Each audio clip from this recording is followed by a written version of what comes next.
India की सबसे पहली mass market mid size coupe electric SUV.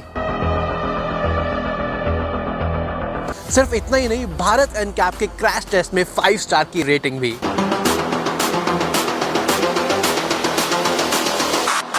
So welcome all of you to auto की group and आज हमारे साथ है टाटा कर्व.EV।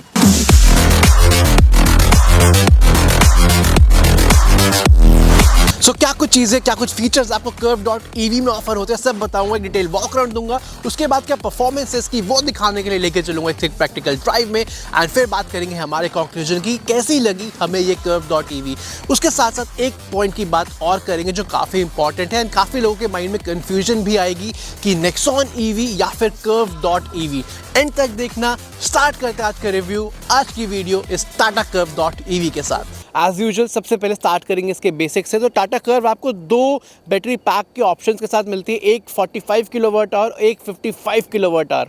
ठीक है, तो अभी जो कार मेरे सामने है ये top of the line variant है सबसे पहली बात, एंड ये 55 किलोवाट आवर वाला वेरिएंट है। तो ये हो गई बेसिक्स की बात। मिलता क्या कुछ है, क्या कुछ चीज़ें उसकी बात कर लेते हैं। सबसे पहले अगर आप इसे फ्रंट से देखोगे ना तो आपको ये नेक्सॉन EV ही लगने वाली है। फ्रंट फेशिया सिमिलर इंस्पायर्ड आपको लगेगा नेक्सॉन EV से। कुछ चीज़ें अलग है वो मैं बताऊँगा, बट हाँ जब आप इसे साइड से देखेंगे तो आपको पता लगेगा ये कूपे कर्व EV है। तो सबसे पहले अगर मैं हेडलैम्प्स की बात करूं तो अगेन यहाँ पे आपको LED प्रोजेक्टर हेडलैम्प का सेटअप मिलने वाला है।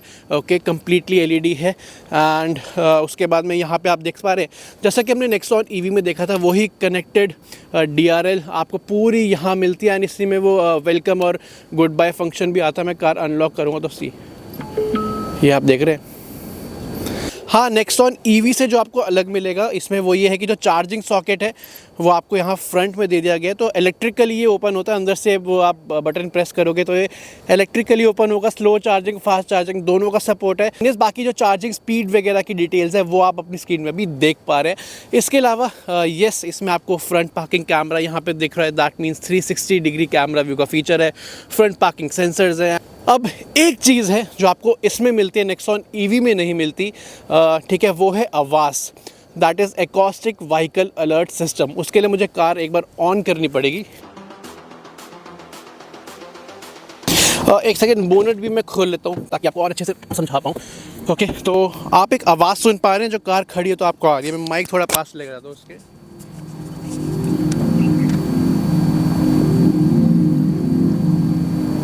तो ये आवाज़ आई होप आप सुन पा रहे हो।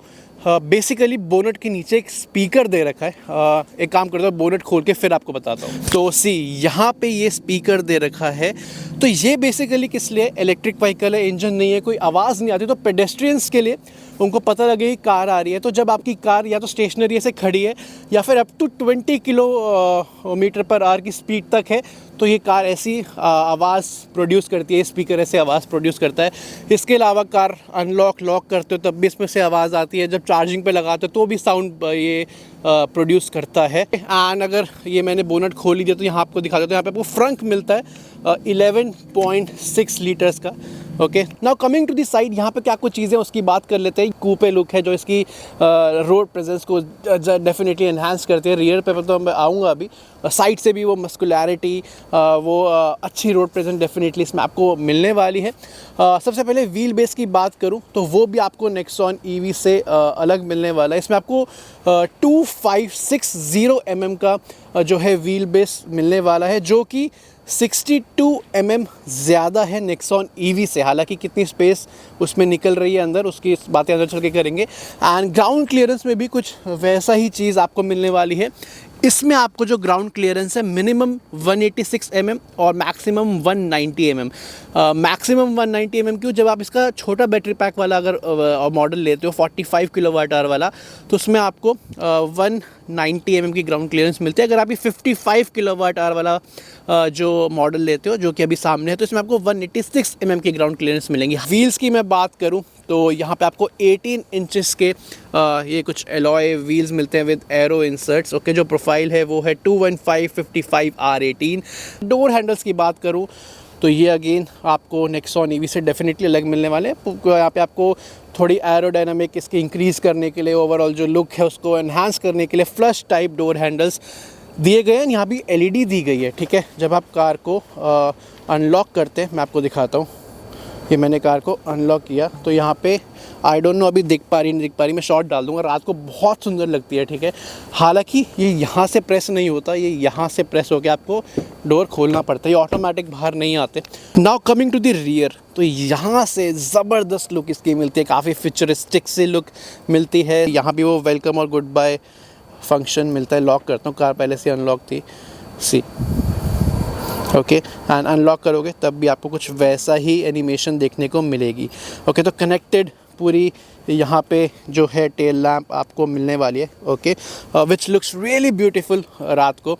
ओवरऑल जो डिज़ाइनिंग वगैरह की गई है, यहाँ पे आपको curve.ev की बैजिंग मिल जाती है। यहाँ पे रियर कैमरा है, टाटा का लोगो, ऐसा थोड़ा पहाड़ सा लाइक 3D काइंड ऑफ आपको यहाँ पे लोगो मिलने वाला है। देन यहाँ पे आपको जो है रिवर्स पार्किंग सेंसर्स भी आपको मिलेंगे, पियानो ब्लैक फिनिश कम्प्लीटली यहाँ पे मिलने वाली है।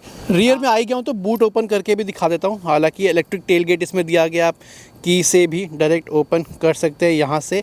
हालांकि इसमें जेस्चर कंट्रोल भी दिया गया, let us try for that. Okay, so gesture control से भी आप इसे ओपन कर सकते हैं।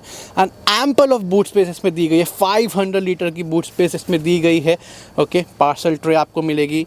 एंड JBL का इसमें पूरा जो स्पीकर सिस्टम है वो, तो यहाँ पे आपको JBL का सबवूफर की प्लेसमेंट भी की गई है। एंड यस, ये vehicle to load, vehicle to vehicle charge का फीचर भी इसमें है, तो वो आप उसका बटन आपको यहाँ दिया गया है उसको ऑन करने के लिए। तो ये हो गई एक्सटीरियर्स की बात। इंटीरियर्स में आपको लेके चलता हूँ, वहाँ पे क्या कुछ चीज़ें अब उसकी बात कर लेते हैं। So now I am inside the Tata curve EV। First feel जो आपको आएगी, सी फ्रैंकली स्पीकिंग तो ऑलमोस्ट जो नेक्सॉन EV वाली फील है वैसा ही डैश का लेआउट है, सब कुछ वैसा ही आपको मिलने वाला है जो नेक्सॉन EV में हमें देखने को मिला था, एक्सेप्ट द स्टीयरिंग व्हील, इस पर मैं भी आऊँगा। ओके, तो वही ऊपर आपको हार्ड प्लास्टिक मिलने वाला है, बट जो ओवरऑल ग्रेनिंग है, जो टेक्सचर है, it is good, almost same है जो आपने नेक्सॉन EV में देखा था वैसे ही कुछ आपको मिलेगा। यहाँ पे सैटिन सिल्वर फिनिश है, यहाँ पे ये काइंड ऑफ कार्बन फाइबर जैसी फिनिश दी गई है। देन यहाँ पे वो सॉफ्ट टच विद स्टिचिंग वगैरह दी गई है। बात कर लेते हैं स्टीयरिंग व्हील की सबसे पहले, जो आपको नेक्सॉन EV से अलग मिलेगा। इसमें अब वो सफारी में जो हमने देखा था, ओके, जो टाटा सफारी वाला 4 स्पोक स्टीयरिंग व्हील था, वो अब इसमें आपको मिलने वाला है। नेक्सॉन EV में 2 स्पोक स्टीयरिंग व्हील, हालांकि ये जो लोगो ग्लो करता है वो सब वैसा ही है सब कुछ। एक चीज़ और जो मुझे अलग लगी इसमें, वो है हॉर्न। नेक्सॉन EV में क्या था, बहुत जो हॉर्न प्रेस करने का जो प्रेशर था, जो फोर्स था, बहुत कम था, मतलब हल्का सा टच करते उसमें हॉर्न बजता था। बट इसमें वैसा नहीं है, इसमें थोड़ा आपको फोर्स लगाना पड़ता है। तो ये एक चीज़ आई थिंक ये थोड़ा बेटर है, क्योंकि नेक्सॉन EV में हल्का सा आपका हाथ भी ऐसा कुछ लगता था, उसमें हॉर्न प्रेस होता था। पैडल शिफ्टर जो दिए गए हैं, बेसिकली ये जो रीजन लेवल है उसको इंक्रीज और डिक्रीज करने का, यहाँ से कम होगा ऐसे बढ़ेगा, नेक्सॉन EV में भी था वो। Not talking about the instrument cluster, तो जो नेक्सॉन EV में देखा था कुछ वैसा ही मिलेगा। 10.25 इंचेस का कंप्लीट डिजिटल क्लस्टर है। ओके, तो यहाँ पे आपको रेंज वगैरह दिखाता है। देन जब आप ड्राइव करते हैं तो रीजन कितना हो रहा है, पावर कितनी जा रही है वो दिखाता है, यहाँ पे कितनी बैटरी है वो आपको दिखाएगा।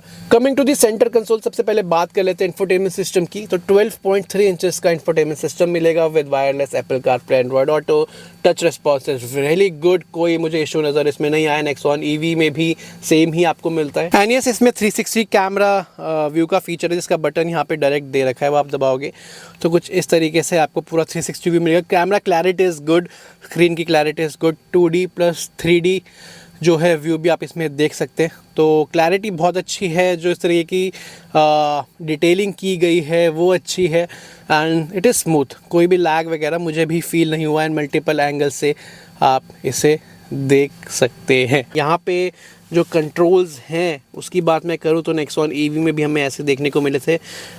फिजिकल नहीं है बट टच पैनल कम्प्लीटली दे रखा है। जो ब्लोअर स्पीड है, टेम्परेचर का है, वो टॉगल स्विच है। देन यहाँ पे क्या है, 12 वोल्ट का पावर सॉकेट है, एक USB-A USB-C टाइप है फॉर फास्ट चार्जिंग। देन यहाँ पे ये शिफ्टर दे रखा है, P, then reverse, neutral drive वगैरह वो सब यहाँ पे है। तो सेम नेक्सॉन ईवी में भी हमें कुछ ऐसा ही देखने को मिला था। ओके अगेन जो है eco city and sport mode मिलते हैं, इसमें मुझे कोई इशू नज़र नहीं आया। यहाँ पे आपको इलेक्ट्रॉनिक पार्किंग ब्रेक मिलती है, ऑटो होल्ड का फीचर है, वायरलेस मोबाइल चार्जर आपको यहाँ दिया गया है, कंप्लीट पियानो ब्लैक फिनिश आपको यहाँ मिल जाती है। आर्मरेस्ट की मैं बात करूँ तो स्लाइडिंग नहीं है बट डिसेंट स्पेस आपको अंदर मिल जाता है। यहाँ पे आपको auto dimming rear view mirror मिल जाता है, यहाँ पे जो कैबिन लैंप्स है वो LED मिल जाती हैं।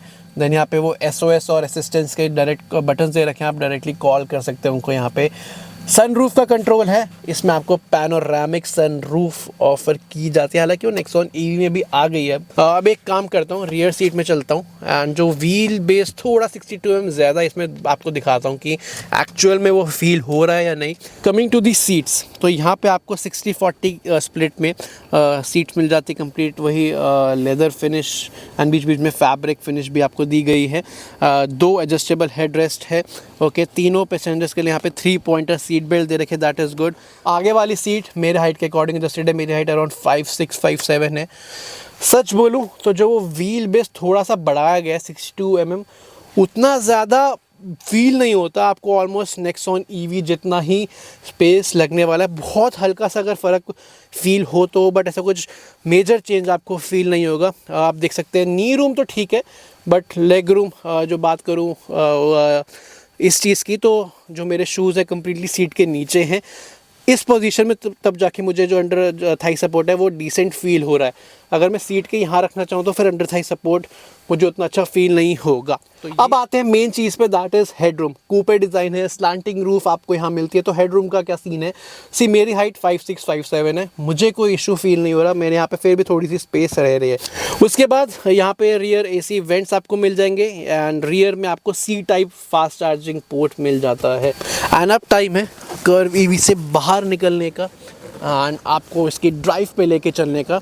ड्राइव परफॉर्मेंस कैसी है वो आपको दिखाने का, तो चलते हैं इसकी ड्राइव पे। So now I am driving the Tata Curv.ev and अब टाइम है इसकी परफॉर्मेंस आपको दिखाने का, आपको बताने का। ओके सो एज यूजुअल सबसे पहले हम स्टार्ट करेंगे हमारे रिव्यू के पहले सेगमेंट से, दैट इज परफॉर्मेंस। तो अभी जो मैं कार चला रहा हूँ, अभी जो मैं वेरिएंट चला रहा हूँ, ये 55 kWh जो बैटरी पैक है वो वाला है। इसमें अराउंड 165 bhp की मैक्सिमम पावर ये निकालता है। हाँ टॉर्क आपको इसमें 215 न्यूटन मीटर का मिलेगा, 215 है। नेक्सॉन ईवी में भी वो 215 ही मिलता है। फील वगैरह क्या है उसकी बात कर लेते हैं। ओके सो 165 bhp कम नहीं होती एंड स्पेशली जब वो एक ईवी में हो, क्योंकि ईवी की पावर हमें इंस्टेंट मिलती है। ठीक है, जैसे आप थ्रॉटल करते एक इंस्टेंट पावर आती है, तो डेफिनेटली जो पावर है आपको एडिक्वेट फील होने वाली है। आई थिंक अगर आप स्पोर्ट्स मोड में चला रहे हैं, अगर आप हाईवे पे हैं तो आपको शायद मोर देन सफिशिएंट पावर उसकी फील हो। Okay eco mode, city mode and sports mode इसमें आता है। अभी सिटी मोड में ही है, स्टैंडर्ड मोड जो है इसका, ठीक है, इसमें मैं चला रहा हूँ। तो सिटीज़ में तो डेफिनेटली बहुत अच्छा परफॉर्म करेगी, कहीं भी लैक ऑफ पावर आपको फील नहीं होगा, आराम से ओवरटेक कर सकते हैं। एंड जो सिटी की स्पीड लिमिट्स होती हैं मैक्सिमम 50-60 के अराउंड होती है विद इन दी सिटी, वो आप आराम से इतनी जल्दी अचीव करता है ना। ओके मैं आपको एक पिकअप लेके दिखाता हूँ 0 से 60 वाला। ठीक है, पहले अब सिटी मोड में है, 0 पे है। ओके एंड 0 से 60 करके दिखाता हूँ मैं पहले। 1 2 3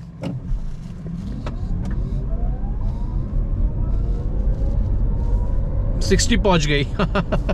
ठीक है, सिटी मोड में। यार इको मोड भी आपको सिटी के लिए काफ़ी सफिशिएंट लगेगा, ट्रस्ट में। अभी इको मोड पे मैंने डाल दिया इसे। मैं इको मोड में आपको इसकी पिकअप दिखाता हूँ। थोड़ी सी पावर, डेफिनेटली जो पावर डिलीवरी है वो थोड़ी सी आपको कंप्रेस्ड फील होगी। वो पावर जो डिलीवर होती है उसमें आपको फ़र्क डेफिनेटली पता लगेगा, बट वो सफिशिएंट रहता है इसी इको मोड में। बट इको मोड भी यार पहुँच गई 60 यार। ठीक है, सी इको मोड में अभी आराम से 100 क्रॉस कर गई, 120 इनफैक्ट होने वाली है। यस, सो इको मोड में 123 के ऊपर नहीं जा रही है, that is the thing. And इसे मैं सिटी मोड में डालता हूँ। जैसे एक्सेलरेशन पेडल प्रेस करती है जो पुल फील होता है ना, it is good and her moment पे वो फील होगा। सी अभी मैं 101 पे हूँ, मैंने अब एक्सेलरेशन पेडल प्रेस किया, मुझे एकदम पावर मिली। ठीक है, सिटी मोड पे हूँ, बट हाईवेज पे भी सी, जैसा मैंने आपको बताया, city mode is really sufficient. यहाँ आपको ज़्यादा ही पावर वो फील चाहिए स्पोर्ट्स मोड में डालो। 120 पे है, एक्सेलरेशन पेडल मैंने दबाया, स्पोर्ट्स मोड में वो जो पावर है सबसे ज़्यादा फील होगी, वो पुल सबसे ज़्यादा फील होगा। एंड अगर आपको वो बहुत ज़्यादा क्विक वाली चीज़ चाहिए हाईवेज पे तो डेफिनेटली स्पोर्ट्स मोड वहाँ पे काम करेगा, बट सिटी मोड भी बुरा नहीं है, ट्रस्ट मी। तो this is a thing about the power. And कुछ चीज़ें मैं और बता दूँ कि मैंने इससे पूरा 100% से 0% अराउंड 5% बैटरी तक यूज़ किया है। 20% से नीचे आते ही एक तो स्पोर्ट्स मोड काम करना बंद कर देता है इसमें, एंड उसके बाद जो है 10% से के अराउंड आती है जब, तब उसमें वो लिमिटेड मोड, जो पावर लिमिटेड मोड है वो एक्टिव हो जाता है। फिर अराउंड 50-55 ही कार चलती है, उसका आप कितना भी एक्सेलरेट कर लो 10% से नीचे, ओके। एंड उसके बाद परफॉर्मेंस में बात कर लेते हैं ब्रेकिंग परफॉर्मेंस की। तो अभी जो मैंने आपको दिखाया रीजन वाला, अगर आप वो लेवल 3 पे करके चल रहे हैं ऑलरेडी, तो आपको जब यूज टू हो जाओगे, जब आप इसको चलाते जाते आपको आइडिया लग जाएगा कितनी देर पहले एक्सेलरेशन पहले से पैर उठाना, कार अपने आप थोड़ा ब्रेकिंग करेगी। तो ब्रेकिंग वगैरह में वो काफ़ी हेल्प भी करता है। एंड मुझे कोई एज सच उसके अलावा जो ब्रेकिंग पैडल वगैरह है उसका रिस्पॉन्स या उसका जो ब्रेकिंग है उसमें मुझे कोई इशू फील हुआ नहीं, ट्रस्ट मी। हायर स्पीड्स के लिए भी आपको कोई ऐसा कॉन्फिडेंस लूज नहीं होगा। उसके बाद मैं बात करूँ परफॉर्मेंस में स्टीयरिंग व्हील की, तो टिपिकल जो टाटा मोटर्स की कार में हम स्टीयरिंग देखते हैं वैसा स्टीयरिंग है। लाइक लोअर स्पीड्स में, पार्किंग स्पीड्स में इट इज़ लाइट। हाँ, उतना भी लाइट नहीं है कि बिल्कुल ही कनेक्शन फील हो। कनेक्शन फील होता है हल्का सा, वो वेट बोल लो या वो जो है वो फील होता है मास हल्का सा। ट्रिपल डिजिट्स में स्टीयरिंग में वेट आ जाता है एंड और ज़्यादा कनेक्शन फील होता है। फीडबैक वगैरह की बात करो तो इट इज़ गुड, ऐसा कोई मेजर इशू मुझे फील नहीं हुआ। बट हाँ, ऐसा बीच में थोड़ा सा प्ले मुझे ऐसा फील हुआ, थोड़ा सा, ठीक है। बट हाँ, उसके अलावा जो अगर आप डेली यूज़ में करोगे ऐसा, आपको कोई ऐसा मेजर इशू फील होने नहीं वाला। उसके बाद बात कर लेते हैं सस्पेंशन की। तो अगेन टिपिकल टाटा कार्स में जो हम देखते हैं थोड़ी stiffer suspension, and let me tell you कि ये बहुत अच्छा सेटअप है सस्पेंशन का, ठीक है। लाइक आप ऐसे ख़राब सड़कों पे लेके जाते हैं, छोटे मोटे गड्ढों पे लेके जाते हैं, बहुत अच्छे से टैकल करता है। ओवरऑल जो राइड क्वालिटी है काफ़ी स्टेबल फील होती है, स्पेशली हाईवेज पे ट्रिपल डिजिट पे चला रहे हैं। अगर आप बहुत तेज़ स्पीड से किसी गड्ढे में से ले जा रहे हैं, ऐसे अराउंड 40-45 की स्पीड से, तो कई बार सस्पेंशन की आवाज़ आती है और वो आवाज़ ऐसी होती है कि आपको लगेगा कि यार कुछ टूट तो नहीं गया, बट ऐसा होता नहीं है, वो आवाज़ उस टाइप की आती है काफ़ी ज़ोर से। उसके बाद बात कर लेते हैं हमारे रिव्यू के नेक्स्ट सेगमेंट की, that is noise and vibrations. So सबसे पहले बाहर की आवाज़ों की बात करूँ तो ऐसा कुछ डिस्टर्बेंस आपको फील नहीं होगी, ट्रैफिक वगैरह की ना ज़्यादा अंदर ऐसी आती हुई आपको फील नहीं होगी। इंटीरियर नॉइज़ की बात करूँ तो मैंने इसे काफ़ी चला है, लाइक लास्ट 1 वीक से अप्रॉक्स में चला रहा हूँ। इंटीरियर से कोई नॉइज़, मुझे कोई रैटलिंग नॉइज़ कुछ ऐसी फील अभी तक नहीं आई, ट्रस्ट मी। तो ये अच्छी चीज़ है एटलीस्ट इसमें। बट हाँ, इंजन नहीं है, कुछ नॉइज़ नहीं है, तो कभी कभार कुछ रोड्स पे आपको रोड नॉइज़ हल्की सी फील हो सकती है। वाइब्रेशंस की बात करूँ तो ऐसी कोई वाइब्रेशन मुझे फील ही नहीं हुई, क्योंकि इंजन है नहीं, तो आपको ऐसा कुछ प्रॉब्लम उस टर्म्स में भी फील नहीं होने वाली। एंड इसके बाद बात कर लेते हैं हमारे रिव्यू के नेक्स्ट सेगमेंट की, that is driving comfort and convenience. सबसे पहले बात करूंगा ड्राइवर सीट की, ओके। तो हो सकता है कि आपको जो ड्राइवर सीट है थोड़ी नैरो फील हो, जो साइड बॉल्स्टर है थोड़े से आप कह सकते हैं ज़्यादा आपको वो कर रहे हैं, हक कर रहे हैं। बट हाँ, आप यूज टू हो जाओगे फिर आपको नॉर्मल लगने लगेगा, okay. Under thigh support decent है, मैं ये नहीं बोलूँगा बहुत ज़्यादा सही है, मेरी हाइट अराउंड 5'6", 5'7" है, एक डिसेंट अंडर थाई सपोर्ट है इसमें। आई थिंक सीट में थोड़ी बहुत इंप्रूवमेंट और की जा सकती है in terms of under thigh support and जो साइड बॉल्स्टर वाला है, ठीक है। बिकॉज अगर आप थोड़े हैवी बिल्ड के हैं, ठीक है, तो आपको डेफिनेटली सीट और नैरो फील होगी उस केस में। उसके बाद बात करते हैं विजिबिलिटी की। फ्रंट विजिबिलिटी इज़ गुड, आपको बोनट नज़र आता है end to end. Side ORVM से विजिबिलिटी अच्छी है। आईआरवीएम की बात करो तो कूपे है अब ये, तो कूपे से यू नो कि स्लांटिंग रूफ होती है, जो लाइक पीछे वाली जो व्यू है रियर विंडशील्ड का, ओके। तो उतना ज़्यादा ब्रॉड व्यू तो नहीं आता, बट हाँ थोड़ा व्यू आ जाएगा, ऐसा नहीं है कि बिल्कुल ही प्रॉब्लम हो रही देखने में। बट हाँ, अगर आप नॉर्मल कार से कंपेयर करो या जो रेगुलर कॉम्पैक्ट एसयूवीज़ हैं, तो उसके मुकाबले थोड़ा व्यू कम आता है। बट हाँ, उस केस में इसमें रियर व्यू मॉनिटर है, आप ऑन कर सकते हैं अगर आप चाहो तो, ओके। एंड इसके अलावा बात करूँ रीचेबिलिटी की, तो रीचेबिलिटीज़ जो चीज़ें जहाँ रीच में है सॉर्टेड हैं। नेक्सॉन ईवी में जैसा मैंने बोला था वैसे इसमें भी है कि जो एक टच पैनल के कंट्रोल्स हैं ये मुझे उतने वो प्रैक्टिकल नहीं लगते। टच सेंसिटिव है तो आपको यहाँ पे ध्यान देना ही पड़ेगा इसे यूज़ करते हुए। अब बात कर लेते हैं हमारे रिव्यू के नेक्स्ट सेगमेंट की, दैट इज़ रेंज एफिशिएंसी या बैटरी एफिशिएंसी। मैंने इसे अच्छे से चलाया है, 2 बार बैटरी फुल चार्ज करके पूरा यूज़ किया है। जो मैंने इसे चलाया, मेरी ड्राइविंग हाईवे पे ज़्यादा रही है, एक्सप्रेस वे पे। मैंने इसे ज़्यादातर सिटी मोड में यूज़ किया, इको में बीच बीच में किया है, स्पोर्ट्स मोड में थोड़ा टेस्ट किया है, but majorly eco city mode में चलाया है। एंड कार उसमें 80, 90, 70, 80, 90, 100 भी कभी टच की, तो इन स्पीड्स में चलिए, ठीक है। तो इन कंडीशन में इसने मेरे को जो रेंज दी है वो एक चार्ज में इसने मुझे अराउंड 320 किलोमीटर्स की दी है। ओके, हाँ, अगर आप इसे सिटी में ज़्यादा यूज़ करने वाले, आपकी मेजर सिटी में रहेगी 40, 50, 60 आप आराम से चलाओगे, तो ये आई थिंक आपको जो मैंने बोला कि 350 से 400 के बीच में भी रेंज दे देगी। सो ये सब कुछ था टाटा कर्व ईवी के बारे में। एंड अब चलते हैं हमारे वर्डिक्ट की तरफ, हमारे कंक्लूजन की तरफ। So here we go. सो ये सब कुछ था इस टाटा कर्व .EV के बारे में। अब टाइम है हमारे वर्डिक्ट का, हमारे कंक्लूजन का। 2-3 पॉइंट्स की बात करेंगे। सबसे पहले बात करें कैसा ये प्रोडक्ट हमें लगा, ये कर्व .EV हमें कैसे लगी। अगर मैं स्टैंड अलोन इस कार की बात करूँ, इस ईवी की बात करूँ, तो डेफिनेटली एक अच्छा प्रोडक्ट है। इसमें आपको फीचर्स मिलते हैं, सेफ्टी मिलती है, इसमें आपको अच्छी रोड प्रेजेंस मिलती है। स्पेशली जो इसका एक कूपे डिज़ाइन है, ये डेफिनेटली एक अच्छी रोड प्रेजेंस इसमें आपको देगा। एंड यस, अगर आप इसके 55 किलोवाट आवर बैटरी पैक वाले वेरिएंट के साथ जाते हैं, जो मैंने आज आपको दिखाया, तो रेंज एंग्जाइटी भी थोड़ी कम हो जाती है। थोड़ी बहुत तो सी ईवी है तो रहेगी, बट हाँ, आपको उतनी ज़्यादा नहीं लगेगी। रेंज अच्छी खासी ये दे देता है, जैसा मैंने आपको दिखाया, जैसे आपको बताया। अब आते हैं दूसरे पॉइंट पे कि नेक्सॉन ईवी या फिर कर्व ईवी। जो अगर आप नेक्सॉन ईवी का टॉप एंड वेरिएंट देखो विद जो उसका हाई रेंज वाला बैटरी पैक है, उसमें जो टॉप एंड है उसका प्राइस देखो, एंड कर्व ईवी का बेस मॉडल का प्राइस देखो, तो अप्रॉक्सीमेटली 50,000 रुपीज़ का डिफरेंस आपको मिलेगा ऑन एक्स शोरूम प्राइस। उसमें आपको क्या मिलेगा? उसमें आपको एक डेफिनेटली जो कूपे डिज़ाइन है, इसकी एक अच्छी रोड प्रेजेंस मिलेगी। ओके, सो ये था हमारा आज का ओपिनियन, हमारा वर्डिक्ट इस कर्व .EV के बारे में। आपके क्या थॉट्स हैं, आपको कैसी लगी? अगर आप भी ऑलरेडी कर्व EV ले चुके हैं, आपका कैसा एक्सपीरियंस है, कमेंट सेक्शन में बताइएगा। लाइक कीजिएगा, शेयर कीजिएगा इस वीडियो को। एंड अब आपसे मैं मिलूंगा एक और नेक्स्ट वीडियो में एक और एक्साइटिंग कार या बाइक के साथ। तब तक के लिए take care and good bye.